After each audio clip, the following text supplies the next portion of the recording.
already see a lot of enthusiasm. We have voters going to various polling stations across Karnataka, here at Mount Carmel College.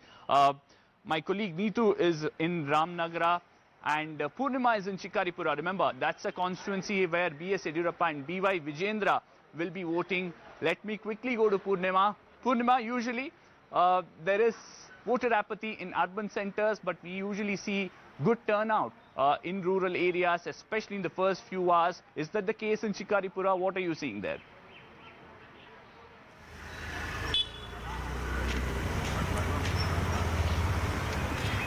Well, yes, people are lining up at the polling booths. We did visit at 6:30 and we saw people already queuing up in the polling booth where Yediyurappa and his family will all set to vote. Right now, we are outside a temple where Yediyurappa, his son Vijayendra, all of them will be here in a short while from now. They will first visit the temple. From here, they will then go to the polling booth. So we are waiting for the family to come here, and they will in fact visit the temple first before they go and cast their votes. But at 6:30, when we did visit two polling booths here in Shikaripura, queues were lining up. All of them were waiting to cast their votes. Early voters here lining up at polling booths as well. But at the moment, we are trying to give you visuals of Yediyurappa and his family visiting his temple anytime now. So in the next 5 minutes, there will be development here.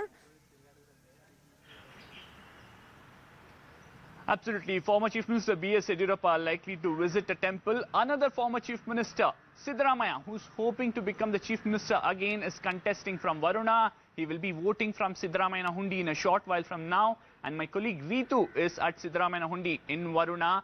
Reethu, what's the mood like there? It's a constituency where the people are hoping that their MLA, or if their candidate who becomes an MLA goes on to become a Chief Minister. What's the mood like there in Siddaramaiah Hundi?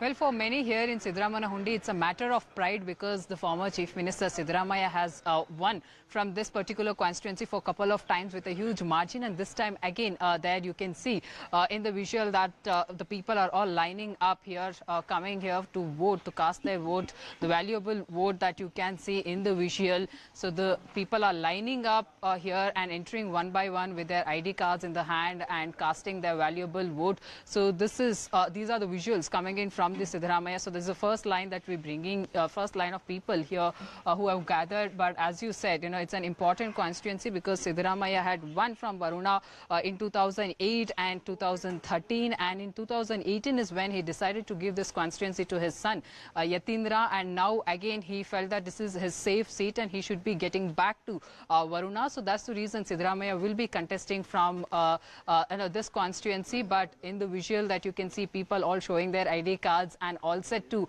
vote for their representatives. So as you said, the Karnataka is all set to vote for its representatives. Absolutely. 5.3 crore people eligible to vote this time round. Poornima, coming back to you.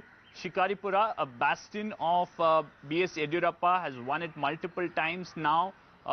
It's almost a passing on of the baton to his son, BY Vijayendra, who's contesting from there.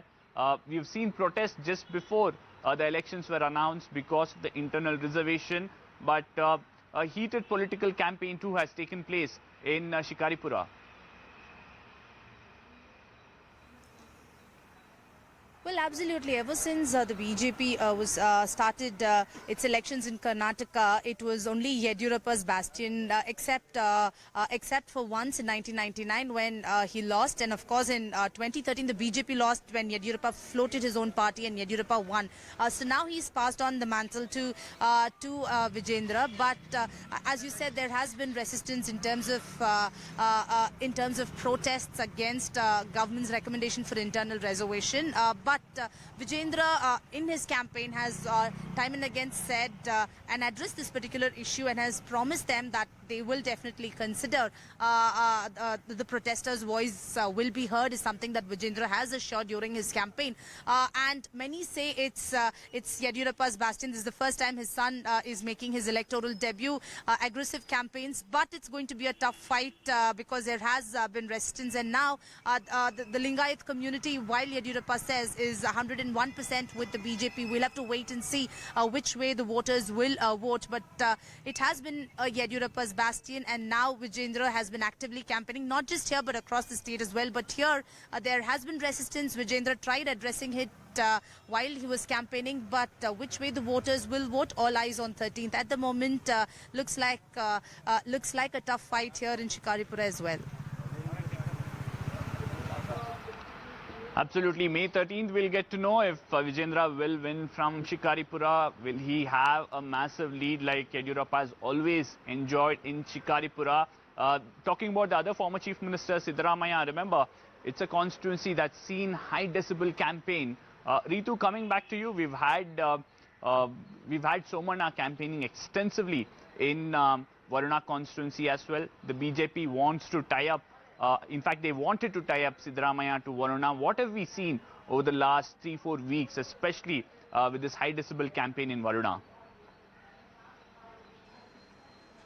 Well, we did see, a lot of star campaigners also coming here in the Mysuru and campaigning for their leaders. For Siddaramaiah, that we did see how an actor, Shivraj Kumar, along with his wife, was here for campaigning along with the Siddaramaiah. And on the other hand, for Somana as well, it was Amit Shah who came down here for a road show, as well as the BJP's tallest leader, BS Yediyurappa as well. He too did a campaign for Somana. But here in the Varuna constituency this time, where Siddaramaiah is contesting, who was been told by his party high command to actually take this as in the safe seat and to contest from the Varuna. So he did go by what the high command had to say. But on the other hand, the BJP has fielded Lingayat strong leader Somana. Again, you see now this time it's a close fight between BJP and Congress there. However, JDS candidate Bharti Shetty is also again one of the Dalit leader from this constituency. We will have to see that how much is that he will be able to win the hearts of the voters this time actually. But on the other hand, of course, the Siddaramaiah, as we were talking about, in 2008 that he went on to win from Varuna, and 2013 as well, and 2018 he decided to ensure that his son gets the proper political career, and he went on to give this constituency to Yetindra. But after high command said that he should be getting back to Varuna because the party needs him in the other parts of the Karnataka for the campaigning. That's the reason you see Siddaramaiah was told to contest from Varuna, and there he decided to contest from Varuna. And of course, now that we are getting to see this close fight, it will really be interesting that how much is that the BJP making it attempt to divide the votes here for the Congress and ensure that it poses threat to the Siddaramaiah as well when it comes to dividing the votes. We'll have to see how much of that the BJP will succeed in that. But we do know that Siddaramaiah went on to become Chief Minister after winning from Varuna, and also he went on to become opposition leader as well in 2008 after winning from Varuna. So yes, Varuna plays an important role for the Siddaramaiah, a place which is very close to his heart as well. So this is an interesting fight that we will get to see this time.